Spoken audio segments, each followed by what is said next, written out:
I'm Sarah Fenske, and this is the 314. Every episode, we sit down with St. Louisans who know what makes this place tick. Together, we explore why things are the way they are and how we can make them better. This episode of the 314 podcast is sponsored by St. Louis Art Museum's Corporate Partner Program. Developer Michael Staenberg is in the midst of the biggest project of his life. An ambitious plan to replace Chesterfield Mall with the new downtown Chesterfield. The $2 billion mixed-use development will include up to 2,363 housing units, restaurants, and office space in a walkable streetscape. Developments that bring city living to suburbia have been popular in other cities, but they're new for St. Louis.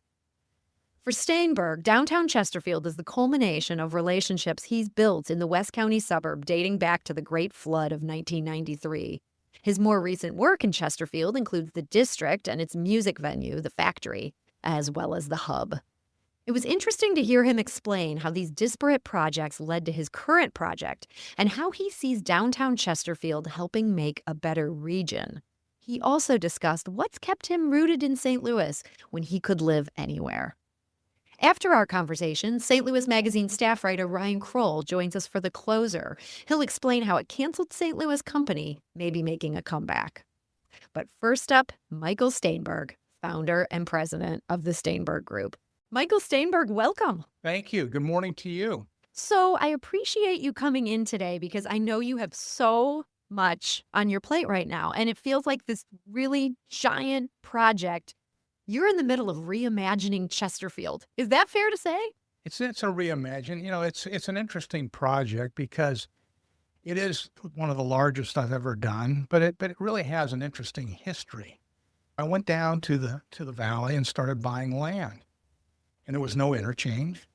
The levee had it flooded because the levee was a 100-year farmer's levee. It's like saying I drive a car, but it's a 1960 car. So you're driving a 2025 car. It's a car, but I think they're a little different. Yeah.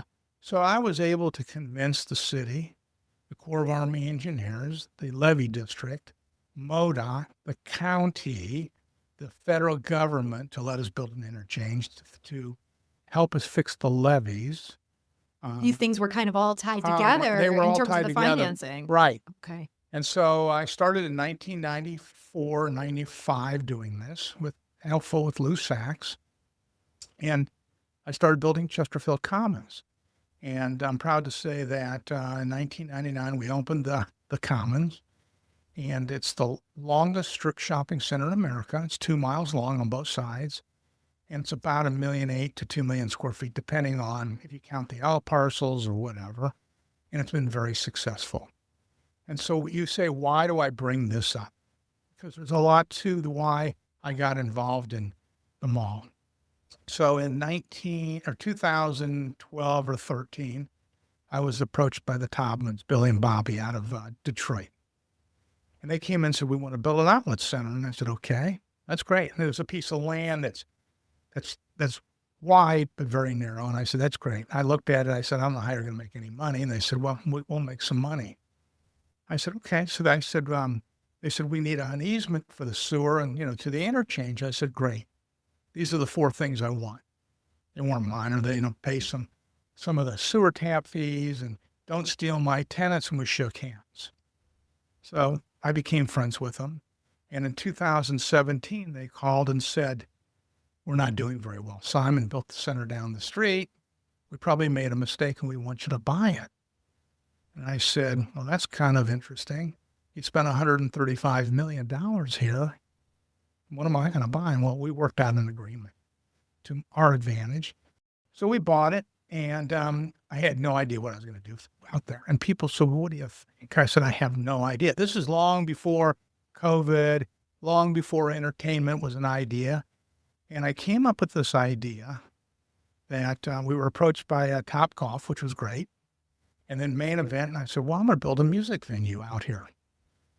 And all my friends used the F word. They said, that is the dumbest F thing I've ever heard you do. Why would you do something like that? I said, well, I've always liked music. What do you know? I said, I know nothing about music. I like it.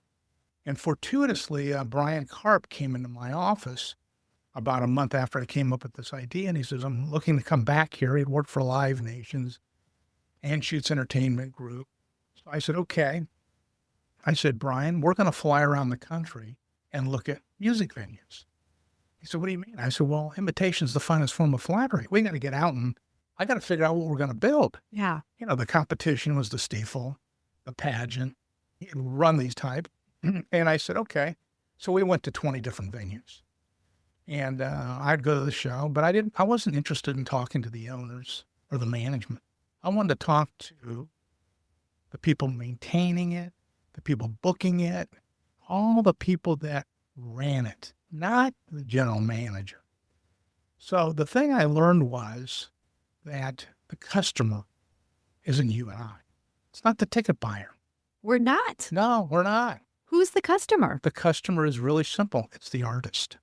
Okay. If you get the artist, you'll sell tickets. Yeah. And I made sure the green rooms, the loading for the roadies, you know, it typically takes 6 to 8 hours to load in a lot of these places. We can do it in 2. So you want to make this sort of like a blue ribbon, blue chip. What's the word I'm looking for? Right. This Whatever. Yeah, perfect experience. Right. So that the best artists want to come and they'll come back. That's right. And so that's when I said, Brian, we need to do this. We really do. And that's how I built it. I figured that out. Plus, I wanted to make sure there's 2 things people like: sound, lights, and seats. 3 things. 3 things, yeah. 3 things. You got to have. So our seats, all our seats are first-class airplane ticket seats. And there's, you know, and I lost a couple hundred seats by doing that. And I also wanted to have the flexibility to be able to have a fully seated show and a fully standing room only and seated show. And I have risers that have different levels, and I wanted to make sure, and I figured out the perfect height of the place. It's 52 feet. So That's the perfect height. perfect height for sound and lights. And, you know, so I'm sure someone's out there going to copy that, but that's, and I figured that out. I think about the nuances, and people say, what do you want it to look like? I said, I want to look like a factory. It never goes out of style. Yeah. I'm not looking for the I am pay type of project. So I did that. Hence the factory. Hence the factory. I keep things simple. The district, the factory, the hub. And so I wanted to keep it very simple. And the reason I'm telling the story is, so I started this idea, and, you know, people are sitting there still shaking their head thinking. And we opened on July 11th of 2021, 4 years ago, and I had roots. I lost $100,000. Wow. And I said to myself, well, maybe all my friends were right. So I called a team meeting and I said, guys, we can't do this. But the reason I bring this up is because at that time, I said to Tim Lowe, who had run the mall, he never thought that the Commons, we probably do at the Commons $900 to $1 billion in sales. He never thought it would hurt the mall. He worked for CBL, and he's been working for me 15 years. I said, the mall's going out of business. He said, yeah, you're right. I said, we got to buy a department store there because I don't want anybody competing with the district, the factory, and the hub. He said, what a great idea. So he had a friend that worked for Sears in the real estate division. We flew down to Florida, and we said, we want to buy this. And they said, well, here's the price. We said, okay, we'll close. Because I knew if I owned the Sears store, I'd have a seat at the table and nobody could do anything because of the REAs. And sorry, what are the REAs? Reciprocal easement agreements. Okay. So you had to have an approval of Sears, Macy's, Dillard's, and the mall. And now you've got Sears. I got Sears. So I sat there and you had to have all the approvals. So someone bought the mall. You know, CBL gave back the mortgage. It was $188 million. And I tried to buy it and I just couldn't get there with the different person, and they bought it. So they bought it, and Mr. Hall comes to town and he says, well, Mr. Staenberg, we're going to be great partners. I said, I'm not going to be a partner. Don't change a parking spot. I wanted to buy the mall, and I explained to him why I wanted to buy the mall. I didn't want anybody doing anything there. So about 2 years later, he woke up and said, I guess it's time for you to buy the mall. Because he realized the mall had just reached the end of its life. Yeah, and he wanted to put lipstick on it. And I sat there and said, well, what can I do to make it better? So I got on my plane with Tim Lowe and a couple other people, and started going across the country again and went to all these downtowns, lifestyle centers. And I said, I don't want a lifestyle center. I want to create a downtown. I want something that's unique, not just putting apartments on a parking lot, not throwing an office building in, not trying to keep the structure. So we hired an architectural firm called Nelson Associates out of Austin. They did the Domain, probably one of the best redevelopments next to a mall that I've ever seen. This is the Domain. Where is that? That's in Austin, Texas. Okay. And this is kind of in your head, this is the gold standard for what you want to do. Right. I went to San Jose. I went a lot of different places to look at stuff. And, I look at things and I take bits and pieces. It's all about the nuances. People don't think about that. Cherry Creek is a perfect example. I like their brick pavers. I like their signage. I met the marketing person, the gentleman that runs it. I said, do you mind if I copy this? No, here. The center in Scottsdale has the best benches I've ever seen. It's, and things like that. So you're picking up these details here and there. What was it you liked so much about the Domain in Austin? What worked about that? It felt good. People can't tell you why they want to go, but they can tell you why they don't want to go. It's like a restaurant. You don't want any silent protest. Fortunately or unfortunately, I've been in the restaurant, but I didn't do very well, but it taught me a lot. And that's so what I did was I said, okay, I want to create a downtown. So I went to the city and, I've been in the city since 1995.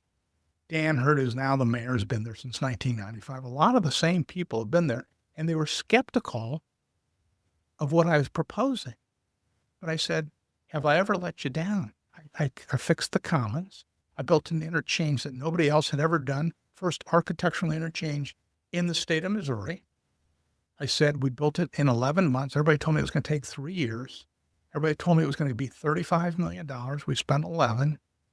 Then I went across the street to the district and did exactly what I wanted. I had to wait until the Polo Club store was out. It took me a while to get them out. And I said, I built the hub. I said, have I done everything you wanted me to do? Yes. So here's my vision. And of course, we had all the skeptics and all the neighbors and all the people about traffic. And how do you know you can do this? How do you know? I said, we're going to do this. So after 5 years of working with the city, I worked with the state, MoDOT, all the utility companies, the county, everybody. We finally have all our permits and approvals. And I started the demolition 9 months ago. Yeah, I mean, you've had almost a year now of getting rid of what had been there. Right. And now there's going to be almost another year's worth of sort of, you have to do the grading. And 16, 18 months, because the reason it took so long to demolish it was, I believe we have to treat the environment right. I recycled 95% of all the material. And that takes longer. It does. And more money, but it's the right thing to do. And I'm always interested in, sure, I like to make money. No different than anybody else. But it's important to do the right thing.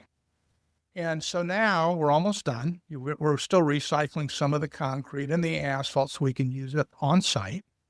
And we're going to start the grading in a month or two. But it's taken time to get everything. Ameren has their own ideas. The city has their own ideas. And so we're finally there. It's amazing to think of this long road. I mean, when you started this story back in 1993, it actually makes sense. You had to build decades worth of goodwill to get to the point where you could do this. Right. Do you feel like this is the culmination of what you've spent your career trying to do as a developer? I've been very fortunate. I met Samuel. I met Ray Kroc. I met a lot of the icons in the business. I met Stan Kroenke because I was doing Walmart stores. I hear all the time, what do you think? I said, I thank him. I have no animosity. What do you think about the Rams? Okay. He made a business decision. It's not for me to talk about this, but I'm all about making the region better. And I really thought that, when I went out to Chesterfield originally, that this was something important for the region. And people thought, well, that's crazy. Then when I did the factory, nobody's going to drive out. We get people from Soulard, the downtown. I'm not trying to hurt downtown. We have free parking. We have no security issues, knock on wood. I mean, we presented a better mousetrap, you know. But so as your former business partner, Stan Kroenke, famously pointed out, this is a region that isn't growing. Overall, St. Louis is stagnant. And so when you build something that's amazing, you get a great venue like the Factory where you've thought through every detail, you can get the best artists. That brings energy to an area that didn't have it, but that energy has to come from somewhere. Do you worry that that's taking away people who might have been in downtown St. Louis? No, not at all. They're now going to Chesterfield. I hope that they come from Columbia, Missouri, and say, hey, I want to live, or Springfield. I want more people to move here.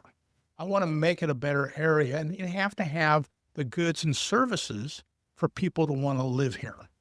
I mean, you can't have the same rhetoric. And, and so I'm trying to make it a better area based on that. That this becomes something that people say, I can see myself living here. I'll be happy here. It brings them to the region. That's right. And that's what I'm trying to do. Now, I grew up in Omaha, Nebraska. And when I grew up there was 250,000 people. Today, there's over 1 million. Why is that? People left the farm. They have better restaurants. They have more entertainment. They have sports teams. So that's you gotta provide the goods and services to get people here.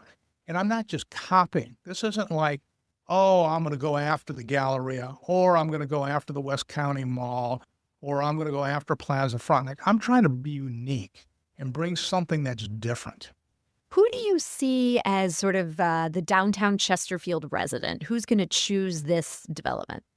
I see kids up to about 30, 35. I don't see families because it's really not an area for family. I'm sure somebody will move in, but we're really designing it for people who want to downsize. People want to be able to walk. We're going to have in the middle of this, nobody ever does this. I put a 3.3 acre park.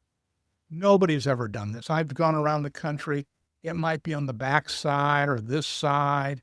And I want it to be the place that people gather. Because you want to build that community. That's right. Suburbia sometimes gets derided for not having that opportunity to have that community the way that an old-fashioned city might. That's something you've thought about. I thought about that, and Jeff Tagehoff and, of course, Bob Clark on Wild Horse. They've done a great job. There's 2 lakes. It's about a mile around each lake. It's walkable. There's a YMCA. There's a JCCA. There's the amphitheater. There's a water park. There's a bikeway to get down to the valley. So I want something that's unique and really change how we think about St. Louis. And it's interesting, you talk about time. It's 24 minutes from there to downtown. Yeah. It's 22 minutes to the airport. It's 16 minutes to Clayton. We think in St. Louis of these vast distances. These things are actually very close together. They are, and it's crazy because I also spent time in Denver, and the traffic's horrendous. So within 20 to 22 minutes of downtown Chesterfield, there's over 1 million people that can get there. My guest today is Michael Staenberg. He's the founder and president of the Staenberg Group. We'll get back to our conversation in just a moment. First, a word from our sponsor. Make a real impact in your community and boost your business by becoming a corporate partner of the St. Louis Art Museum. Through the Corporate Partner Program, you'll support free year-round programs and help bring over 125,000 people closer to the arts and to each other. Plus, your investment contributes to strengthening St. Louis as a regional center for economic growth and talent attraction. Learn more at slam.org. And again, we're talking today to Michael Staenberg, has a wildly ambitious project under development. Apparently has been under development now for decades, really. Well, if you think of all the steps. Yeah, so it just didn't happen. People think, well, that's just, an idea. Well, you can see the progression. Yeah. And it's really been a progression. And I would have never guessed in 1993 when I met Lou Sachs. And actually, I knew Steve Sachs' son long before that. I didn't know Lou Sachs. And, I respected that. He wanted a downtown. That's why I named it Downtown Chesterfield. This is a tribute to his original idea. And absolutely. And you got to remember how you get here. And I have in one of the roads called Millstone Boulevard. And this was your mentor. That's right. I had Tommy Green Boulevard, because he was a mentor. And the guy that hired me I have no idea why in Kansas City in 1976 when I had hair down to here, and he said, I'd like to hire you, Irv Maislish. And I said, okay. And I walk in and he looks at me and says, come on, we're going to the barber shop. He So did not want that long hair. no, he did not want that long hair. But I mean, I've been fortunate to meet a lot of people. And you got to remember how you got there. And a lot of people don't. And I really strive and figure out how you can remember these people and learn from these people. I had a guy named Gray Turner said to me one day, just shut up. You're smart. You're way smarter than anybody in this room. You got 2 ears and 1 mouth. Shut up. And that advice served you well. It has, but I still have some troubles doing that, but that's okay. But it's been an evolution, and I've built, I have a project in Prairie Center in Brighton, Colorado, still with Stan. It's Stan 2,000 Kroenke. Yeah, it's 2,000 acres, and, it's a couple million square feet. And, I mean, so I've done big projects, but I think this might be the last big project like this. I'm expanding the factories throughout the United States with a gentleman named John Fogelman. So this prototype you built in Chesterfield, you can take this on the road. We are, but it's a lot harder than I thought because you have to have the right access, the right parking, the number of parking, the visibility. It's difficult, but we're looking, we have a deal we're working on in Tucson and Tampa, Tulsa. We're trying to get to not the major metropolitan areas. And John used to be chairman of William and Morris, the big talent agency, and he's a Hollywood guy. Yeah, I bet that opens some doors. well, it's interesting, I mean, as I tell everybody, you put your pants on one leg at a time. John, and I'm going to actually see him today, and it's just funny because I'm not wrapped up in all this. He knows all these famous people, and he says, "Do you want to meet him?" Not really. You just don't find that interesting. No, I'm more interested in seeing how I can help people because I was that kid that people helped growing up. You grew up without very much money at all. I grew up in a house of 1,400 square feet, and my dad died early, and it was difficult. But I knew that I did not want to do manual labor. I worked as a brick tender one summer. I put in concrete garage floors, and then put sidewalks in. I said, this is great, but there's got to be a better way. That can be a powerful motivation. Oh, it's really powerful when you have no food and no money. It really makes a huge difference in your life. And, it's hard because, my kids didn't grow up like that. And a lot of these kids today, they would not have any idea. And it's hard for me to keep my mouth shut and tell people. Yeah, because you've had this experience. You famously have a story about how even when your family had very little money and you had a job that, was paying you barely anything, but your dad was still insistent that you should give 20% of this money to people in more need than you were. It's interesting. We kind of grew up religious, and I wanted this red coat from Go Big Red. This was an Omaha thing? Well, it's Nebraska. Okay, yes. That football team, and so. My lack of knowledge of Nebraska football. It used to be the thing, but they haven't done so well lately. But I wanted that coat, and the story is I'm 10 years old, and my dad, let's say the coat was $10. It's easy to multiply. And he says, I'm going to pay, he did pay me 25 cents an hour. So, Friday comes before Shabbos, and he says, let's settle up. So he takes 10 $1 bills, puts 5 in a pile, 3 in a pile, and 2 in a pile. And I'm looking at him. And we called him sir. And he says, he called me young man. Young man, how would you like to start? I said, sir, whatever you think is appropriate. He says, we did a good job. Here's $5. Now, this coat's 10.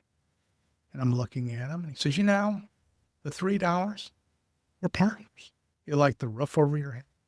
You like the food on the table? Thank you for being such a great partner.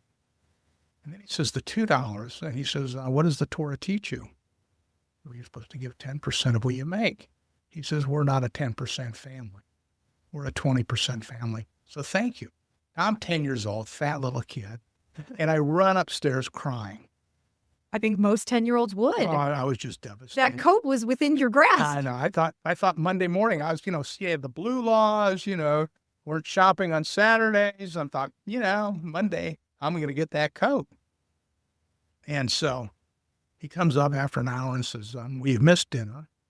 That's not, I would suggest you have two chances here. You can quit on me or get up and you can work another 40 hours. And the same thing happened, and I got that red coat. You just had to work harder. I did. Giving away that 20% is, I know you have famously given a lot of money to a lot of causes. Is that 20% something that's still in your head? Is that the right marker? I think I probably give more than that away. Yeah.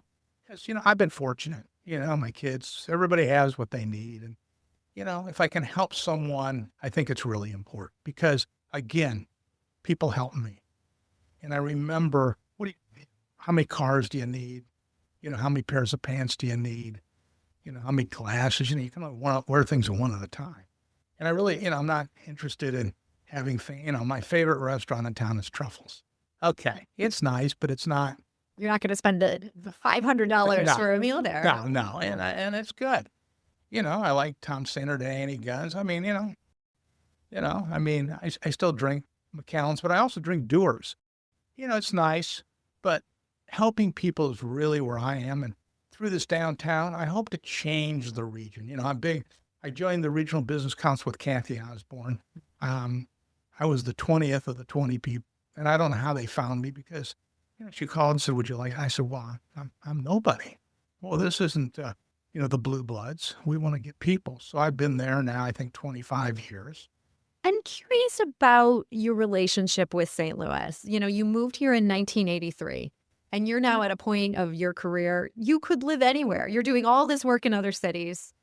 Have you ever been tempted to say, this place is too screwed up. I can maybe be here part-time to manage my projects. I'm going to go live somewhere else. No, I have no interest. I do have a house in Denver. I have a house in Steamboat. I have no interest. I like living here. Why is that? I don't know. I think it's because when I remember moving here in 1983 in November, and St. Louis had all these Fortune 400 companies and all the blue bloods. And I've watched it kind of slowly, I wish everybody would get along. Right? I mean, everybody's counting everybody else's money. And everybody does a good job of talking. Stop talking. Do something. Make these projects happen for St. Louis. That's what I'm trying to do. The Greenway project downtown. I don't live downtown, but, Andy that Taylor. Brick Line. Yeah, the Brick Line. They've done a great job. It's and I said, here, I'll give you some money and here's some ideas. Or, I've been involved in a lot of nonprofits that are not just Jewish. People think I just give to Jewish causes. No. Coca, I helped them build their building. But I like living here. It sounds like you've made an extraordinary community here. Like there's so many people that you know and that you feel like you've learned from, but I'm sure there's also people who've learned from you. What do you think is the secret coming in as an outsider to sort of making those sort of deep connections? It was hard. The first question is everybody said, where'd you go to high school? And I said, I went to Westside High School in Omaha. I grew up in Omaha. I wanted to live in the Midwest. I lived in Kansas City. I like Kansas City. Kansas City has blown it out of the water because they all cooperate. So how do we cooperate? I think, not being political, but I think Kara's going to do a good job. And everybody says, well, it's taken long. Well, this isn't like flipping a light switch. I think Sam Page has done a good job. I think these people are really working hard for what they're trying to do. Dan Hurt for the mayor. I've known him 1995. Mayor of Chesterfield. Mayor of Chesterfield. I've known him for 30 years. I mean, everybody's trying to make it a better place. And how do we do that? And I was happy to see that they're going to build a police something. Regional training facility. Right. Okay. But they all came together. Yeah. And, the Regional Business Council, the mission is to bring the region. There's 17 different counties involved. And probably that was why I like St. Louis so much. So I get to see people and I get to meet people. And I'm not impressed that you run a Fortune 500 company. Just be nice. Everybody can do something. How do we make the place better? And I guess last question today. Do you feel like, you mentioned these two leaders right now, Kara Spencer, Sam Page. You like what they're doing. Do you think we're on the right track right now and just need to be patient, that this is almost like your Chesterfield plans and it's going to take time to come to fruition? Or do you think there's some big things that need to change before this region can really get its act together? I think they're on the right track. I really do. They're trying to do what's right for the region, but it doesn't happen overnight. As I have a saying, Rome wasn't built in a day or destroyed in a day. And really, it's going to take some time to get there. But I hope my project in Chesterfield will redefine the region, elevate the region. It's a regional play. This isn't like trying to steal people from downtown or taking people from Clayton. Let's bring more people here and allow the big corporations to see we have something. Because if they see something like this, they're going to say, well, maybe we want to move our headquarters here. That's really what I'm interested in, is how to get better employment. I'm working with a couple companies that are in Kansas City, and they said, well, I really like what you're doing in downtown Chesterfield. We're thinking about maybe moving an office there. And the office they want to put in is 120,000 feet. So, in fact, I have a meeting this afternoon on that very subject matter. So that's what I'm really trying to do. And, the other thing is I did listen to the citizens out there. What do you want? What don't you want? We're fixing the traffic on Clarkson Road. I don't have to fix it for 5 years. But I said to my group, it's the right thing to do now. And the mall actually had more traffic at different times than we have. So I'm just trying to figure out how to let people know good things can happen. Michael Staenberg, I appreciate that note of optimism. Thank you so much for joining us. I'm glad to be here. Thank you. Michael is the founder and president of the Staenberg Group. In just a moment, we'll hear from St. Louis Magazine staff writer Ryan Krull. He'll tell us all about a canceled St. Louis County company that may be coming back to respectability, and how St. Louis County Police seem ready to reopen that controversial relationship. First, though, a word from our sponsor. This episode of the 314 podcast is supported by Kranzberg Arts Foundation's Mati. Mati is back September 12th through September 14th. 3 days, 15 stages, and over 100 unforgettable performances. Catch legends like Common and Pete Rock, Patti LaBelle and De La Soul. Groove with R&B stars Lucky Day and Leon Thomas. Feel the soul of jazz with Branford Marsalis and Pedrito Martinez. And bring the funk with John Medeski and the SOS Band. Enjoy live music, art exhibits, food trucks, vendors, and good vibes, all in the streets of the Grand Center Arts District. Grab your passes now at matistl.org. And now for the closer. Last year, police in both St. Louis City and County severed ties with one of their more generous benefactors. That's the local nutrition supplement company First Form. The reason? The remarks the company's outspoken founder had made about female cops. Police Union President Derek Mawkins said financial contributions from First Form, quote, cannot come at the expense of our integrity, our morals, and the respect owed to not only our women officers, but all the members of our police family. But now, St. Louis Magazine's Ryan Krull reports, that resolve seems to be crumbling. And Ryan joins us now to tell us all about it. Ryan Krull, welcome. Thanks, Sarah. Happy to talk on a podcast about a controversial podcast. Yes, it's so meta. Yeah. So take us back to September 2024. How did First Form founder Andy Frisella set off what ended up being a national firestorm? Sure. So he was on his Real AF podcast where he just sort of riffs on the day's news and that sort of thing with a few other people. And somehow female police officers came up, that topic. And he said that he didn't think women should be cops, which on its face is going to upset a lot of people just like that. Sure. But in addition to that, he kind of also sort of made the comments with like a little bit of menace, sort of that was the tone, where he said something along the lines of, it's not right for someone to be a cop because if they didn't have a badge and a gun, you could, I think he said, punch a hole in their face. So it just kind of Speaking of women, exactly. ugly. Yeah, exactly. So it's both the sort of content and the sort of which would have been enough to kind of cause a firestorm, but I think it was especially sort of a big deal because of just kind of the way, the sort of extremely coarse way it was communicated. So I read that quote just now from the president of the union that represents St. Louis County police officers. And it seemed like St. Louis County, St. Louis City, they were slamming this door so hard. They did not want to work with this company going forward.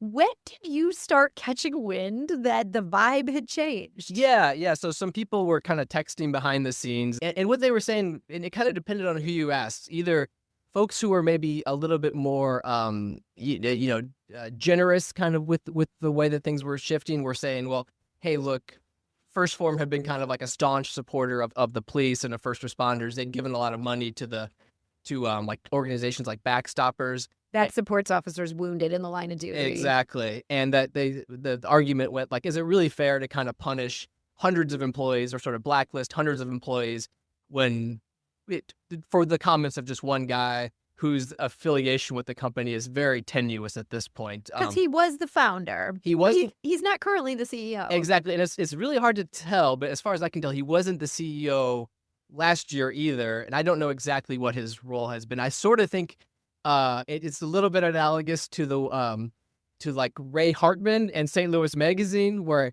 in the kind of collective imagination, people may associate those two.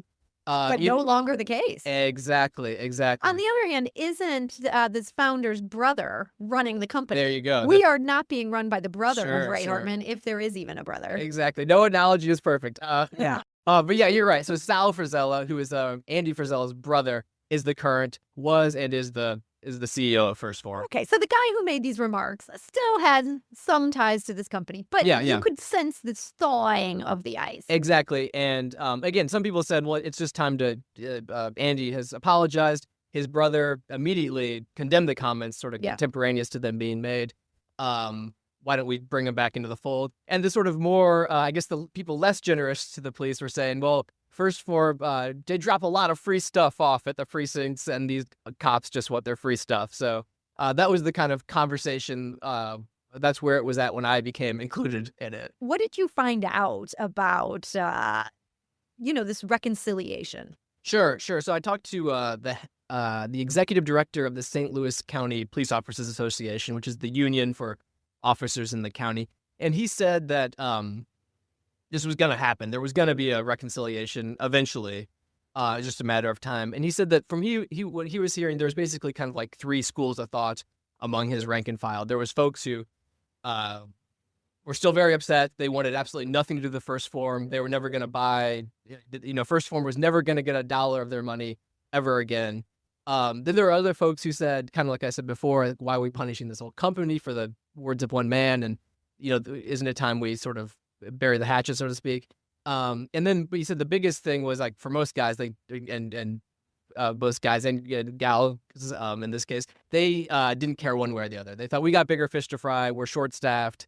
Our jobs are hard enough as is without having to worry about, protein drinks. So part of what made the union so certain this was happening, it sounds like the chief had a meeting where he kind of let people air their feelings. Yeah, so I think he sort of sensed the same sort of vibe shift that I was getting. So yeah, he had a listening session with female officers where he wanted to hear their concerns, how kind of take the temperature of how they would feel about a potential, reconciliation, reopening ties, that kind of thing. So there was a meeting with just the chief, the deputy chief, and then female officers. And I don't really, everyone's kind of been tight-lipped about that. I don't know exactly what was said. I think you can probably guess that a lot of these female officers are still very upset about these comments. Whether or not they were blaming the company for them anymore is another issue. So something I thought was interesting, sometimes when we write about controversial subjects, we'll hear from a lot of people who are like, here's my perspective on this. I'm really wound up. I'm upset about this. To the best of my knowledge, that didn't happen here. I don't think we heard from female cops who are saying, I want to keep this door closed. Yeah. I wonder if it, I feel just in generally speaking kind of broadly, police officers often are not the sort of most chatty when it comes to their dealing with the media. Yeah. So I wonder if there's a reason that, or if this has sort of been a very internal sort of debate for a reason. But also, too, I imagine that for a lot of these female officers, they're just like everyone else. They're sort of more concerned about the day-to-day grind than they are about, First Form. So what's your best guess of what will happen here? I have to imagine that the executive director of the union knows what he's talking about, and there will be some kind of reconciliation. I guess the one thing that I do wonder about, though, was it would upset me, though, if this was kind of a done deal. And it turns out that this meeting the police chief had was just something kind of like a fig leaf. Like I'm not saying this was the case, but if it is, I think this is a way that some people could interpret what happened, that he knew this was going to happen.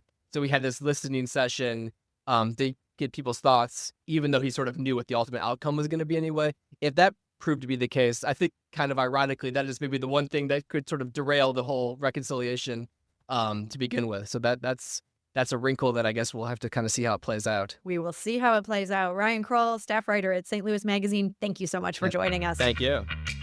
I'm Sarah Fenske. That's the 314 for today. You can find out more in our podcast show notes and at stlmag.com. You can also find both me and Ryan every day in your inbox. That's thanks to St. Louis Magazine's fantastic free newsletter, St. Louis Daily.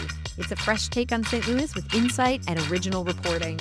Sign up at stlmag.com/newsletters. The 314 is a production of St. Louis Magazine. I'm Sarah Fenske, and this is the 314.